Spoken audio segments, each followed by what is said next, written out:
बिस्मिल्लाहिर्रहमानिर्रहीम। स्वाद, लाम और या दौरान तिलावत जगह जगह ये कुरान पाक के अंदर आता है, लिखा होता है सिले।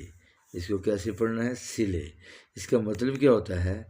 अल वस्ल औला, यानी मिलाकर पढ़ना बेहतर है। यानी इसको जो लफ्ज़ आ रहा है पीछे उसको आगे मिला के पढ़ना। मसलन गैरिही, इसके बाद सिले आ गया, गैरिही सिले आ गया, लिखा हुआ है सिले। तो क्या मतलब है कि इस लफ्ज़ को आगे मिला के पढ़ना है, इसको यहाँ रुकना नहीं है, यहाँ इसको आगे मिला के पढ़ना है। तो सिले का मतलब क्या हुआ? अल वस्ल औला, मिलाकर पढ़ना बेहतर है। औला का मानी बेहतर, अल वस्ल मिलाकर। फ़िमानिल्लाह।